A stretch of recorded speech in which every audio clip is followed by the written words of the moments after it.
ان سے بھی کہنا چاہتا ہوں آج ہر ایک کا مسئلہ ہے. مسئلہ کیا ہے؟ مسئلہ یہ ہے کہ کسی نے کچھ کر دیا, کسی نے کچھ کر دیا. کرتے بھی لوگ, کیونکہ لوگ پہلے لوگ میدان میں لڑتے تھے, اب لوگ میدان میں نہیں لڑتے. اب لوگ گھر بیٹھ کر کے ایسی کوشش کرتے ہیں جس سے آپ کو تھکائے, پریشان کریں.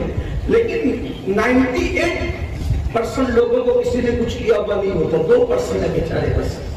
پھر اس کے بعد نظر بھی آپ کو لگتی ہے, نظر بد بھی ہے. حدیث پاک کا مفہوم ہے میری امت میں اکثر اموات ہوگی تو نظر بد کی وجہ سے, بری نظر کی وجہ سے.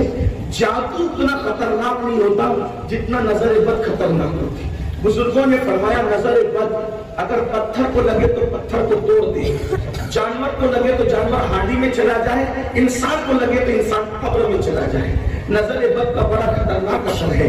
اب اگر آپ کو خطرہ ہے کوئی جادو کرے گا, آپ کو خطرہ ہے نظر لگ جائے گی, آپ کو خطرہ ہے کچھ ہو جائے گا, آسان طریقہ سب سے بچنے کا اللہ کے رسول علیہ السلام فرماتے ہیں, توجہ کرنا, یہ میرے نبی کا فرمان ہے. فرمایا جو باوضو رہتا ہے وہ اللہ کے قلعے میں محفوظ ہو جاتا ہے. جو باوضو ہوگا وہ اللہ کے قلعے میں محفوظ ہوگا.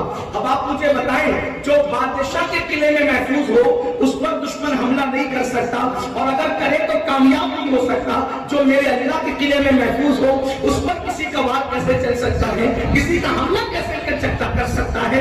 اللہ کو اکبر. لیکن بات اتنی ہے ڈاکٹر کچھ کہے عمل کریں گے, حکیم کچھ کہے عمل کریں گے, ایرا گہرا نقل خیرا کچھ کرے عمل کریں گے, لیکن رسول اللہ نے فرمایا اس پر ایک کان بھی نہیں دھریں گے, ایک لمحے کے لیے توجہ نہیں کریں گے.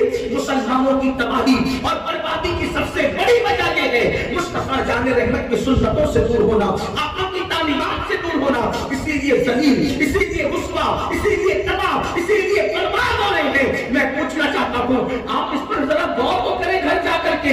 اللہ کے قلعے میں وہ محفوظ ہے جو باوضو ہے.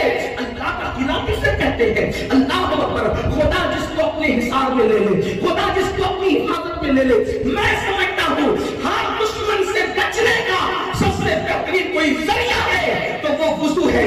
اب مجھے بتاؤ مسلمانوں, وضو کی شان کا جب آدم ہے تو نماز کی شان کا آدم کیا؟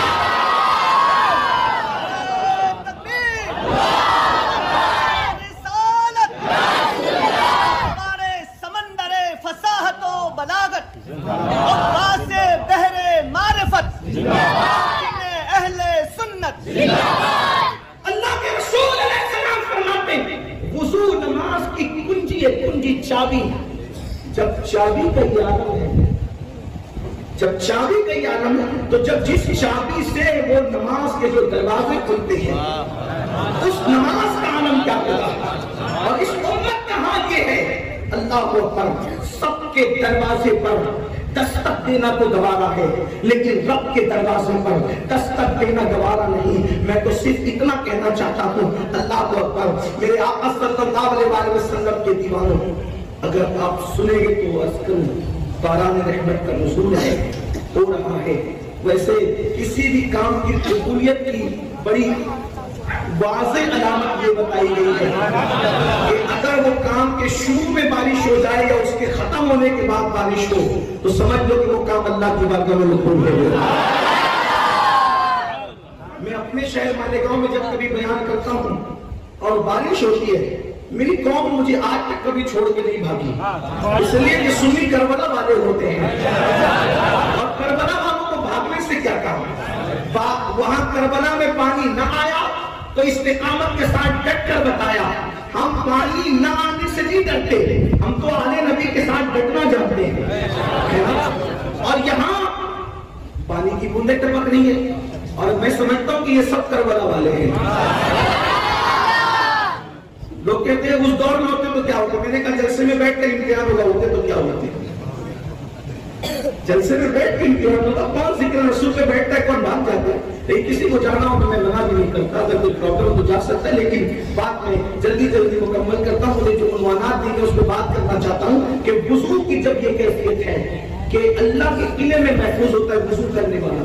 اگر وضو پر ہی گفتگو ہو تو وضو ایک ایسا مستقل عنوان ہے کہ اگر وضو کے بارے میں لوگوں کو پتا چل جائے تو لوگ ہمیشہ باوضو رہے. جو وضو کرتا ہے فرشتے اس کے دوست بن جایا کرتے ہیں. جو وضو کرتا ہے اللہ اکبر جب وہ مرے گا, توجہ کرنا, باوضو رہنے والا جب مرے گا, کہیں مرے گا, کسی حالت میں مرے گا, اللہ اس کو شہادت کا مقام عطا فرمائے گا.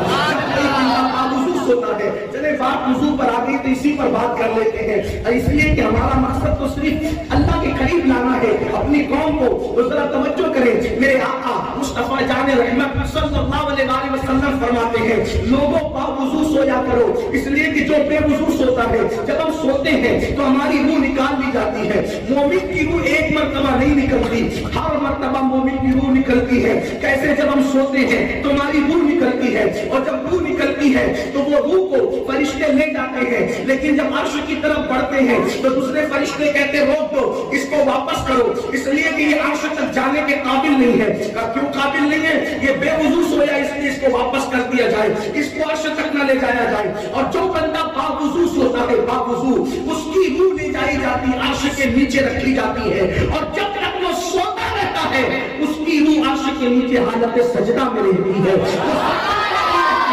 پتا چلا, اسی لیے فرمایا باوضو سونے والے کا ایک ایک لمحہ, یہ ادھر سو رہا ہے کھراٹے لے کر, اور ادھر عبادت میں اس کا لمحہ لکھے جا رہے ہیں, اس کی روح کو عرش کی سیر کرائی جا رہی ہے. میرے پیارے آقا علیہ السلام کے پیارے دیوانوں, کیا وضو کی برکتیں ہیں, لیکن افسوس ہم نے ہر علم حاصل کرنے کی کوشش کی. علم حدیث, مصطفیٰ جان رحمت کے فرامین, اسلام کے قوانین, اسلام کی خوبصورت تعلیمات ہم نے کبھی حاصل کرنے کی کوشش نہیں کی. جو باوضو رہے گا, جو باوضو رہے گا, اللہ اس کو پاگل پن سے محفوظ رکھے گا. جو باوضو رہے گا اللہ اس کو برے خیالات اور وسوسات سے محفوظ رکھے گا. بے شمار جوان کہتے ہیں مولانا بہت وسوسے آتے ہیں, باوضو رہ کر دیکھو, پھر دیکھو کہاں وسوسے آتے ہیں. میرے پیارے آقا صلی اللہ علیہ وسلم کے پیارے دیواروں, باوضو رہنے کی بے شمار برکتیں ہیں. ارے یہ کیا کم برکت ہے, مرو گے کسی بھی حالت میں لیکن شہید اٹھائے جاؤ گے, مقام شہادت نصیب ہوگا. جو باوضو سویا اور اسی حالت میں سوتا رہ گیا,